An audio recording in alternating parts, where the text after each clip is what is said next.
New this morning, a 33-year-old man accused of firing several objects into a Vista pub with a slingshot is under arrest. This happened just after 8:30 last night at the Scotland Yard on Williamston Street.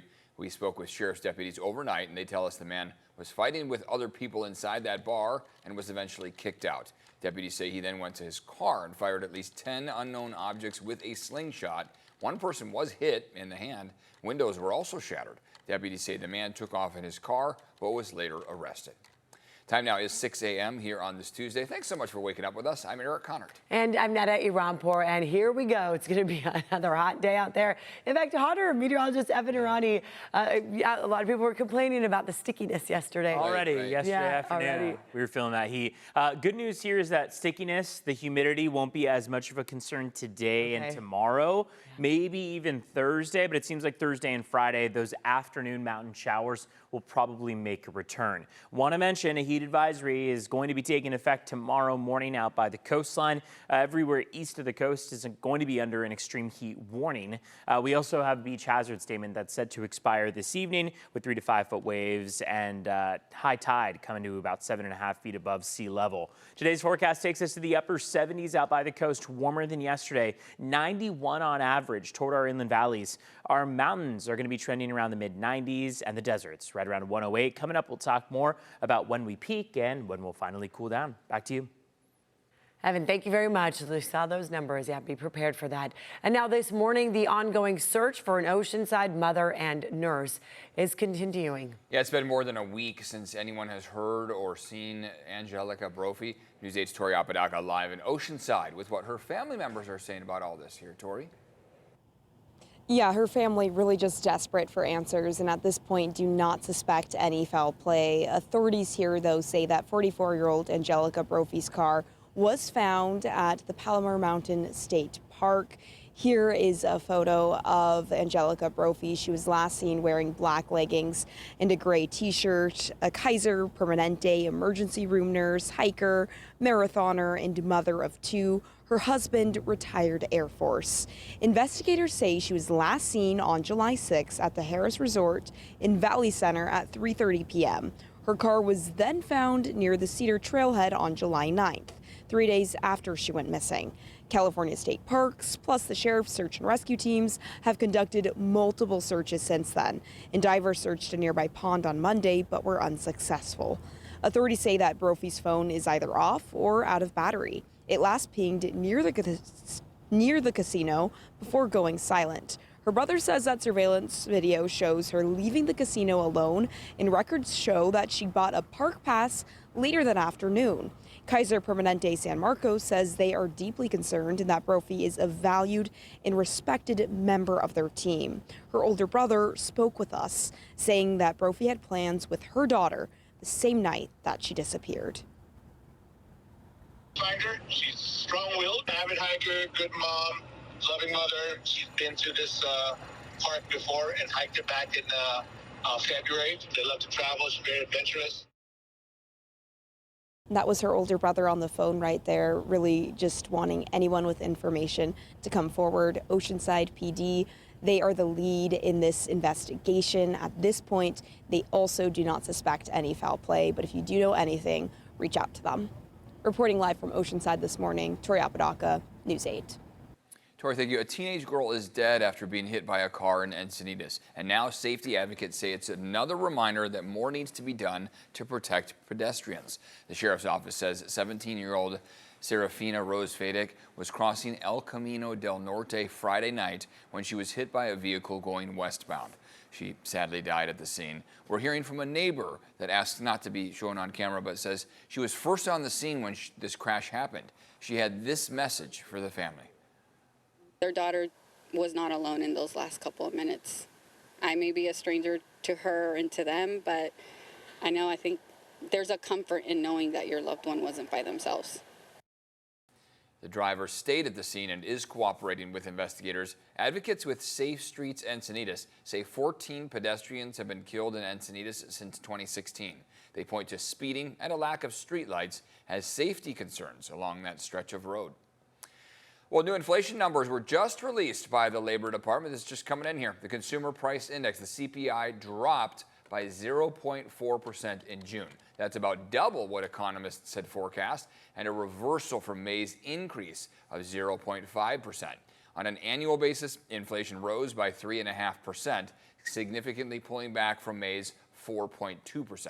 This follows a drop in fuel prices during May and June. Core inflation, which excludes fuel and energy costs, also pulled back from May to 2.6%.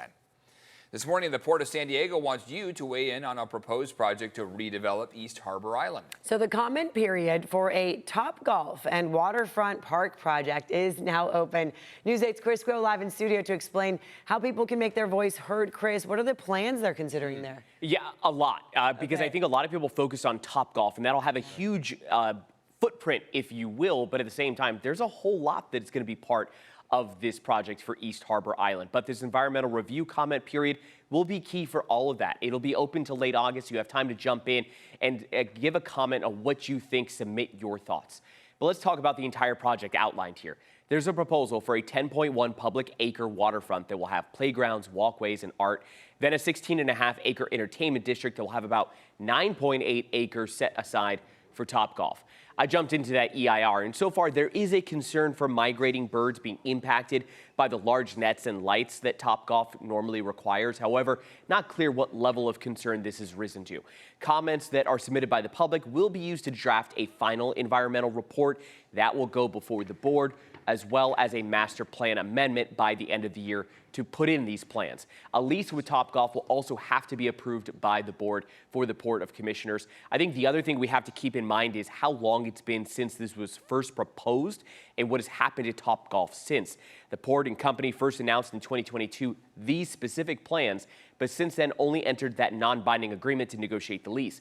No plans have been formally approved by the commissioners, and Topgolf has seen since financial woes. In 2021, this was the high. They were acquired by Callaway, the equipment company, for $2.6 billion. But earlier this year, Callaway closed on its sale of 60% of its stake for just $1.1 billion to a private equity firm. There have been layoffs at locations, but no closures to them.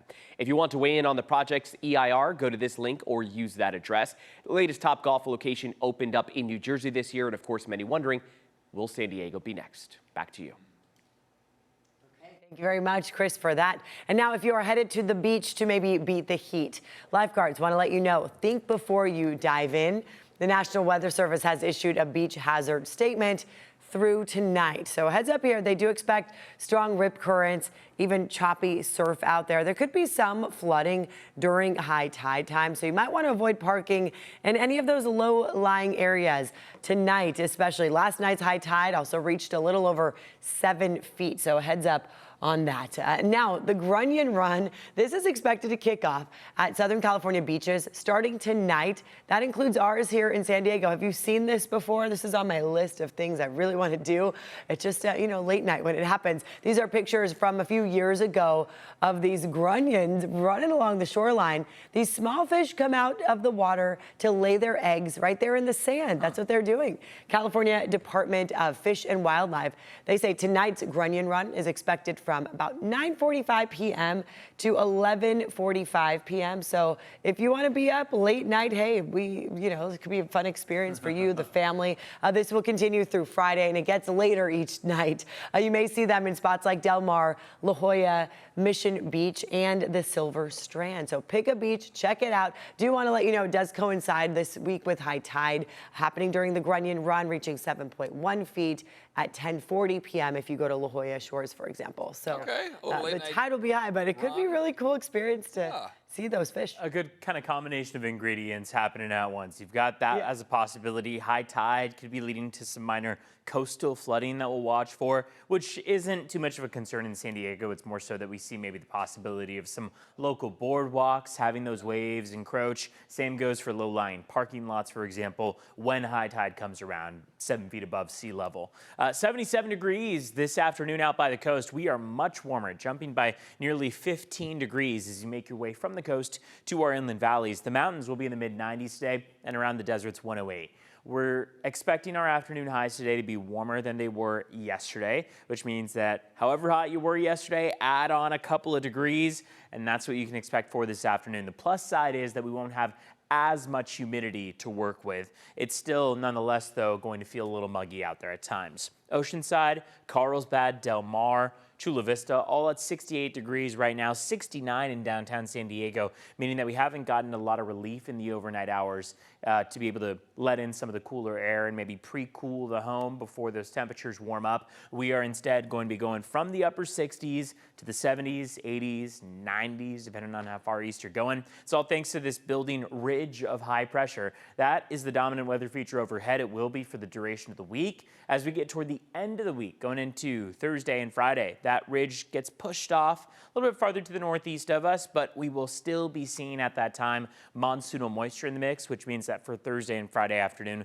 we probably will still see some afternoon showers and thunderstorms come to fruition. Yesterday we did. You could see how that activity picked up into the daytime hours, and especially by the afternoon, we saw a lot of scattered showers toward our local mountains. Now, a lot means that those clouds formed, strong cumulonimbus clouds, but they didn't necessarily bring all that much measurable precipitation to the ground. In many spots, up toward Palomar Mountain, for example, we saw maybe 1/100th of an inch. Temperatures will peak on Wednesday afternoon, will slide through the end of the week, and again, toward that Thursday, Friday timeframe, even into Saturday afternoon toward the mountains. We'll watch for the possibility of more scattered showers in the mix while those temperatures cool down after Wednesday. Checking in on traffic, 611 right now. So far, it's been rather quiet out there. We just saw a stalled vehicle pop up here. It's on the off-ramp, partially blocking it on the 125 southbound to Amaya Drive, Fletcher Parkway as well. Also up in North County, you can see this is an accident that's blocking the right shoulder in Camp Pendleton on the 5 northbound before Las Pulgas. Let's check in on your border wait times. It is 6:11 right now, and it's going to be about a 165-minute wait at the San Ysidro Port of Entry. Otay Mesa Port of Entry is going to take you about 160 minutes, so just over 2.5 hours or so to get across.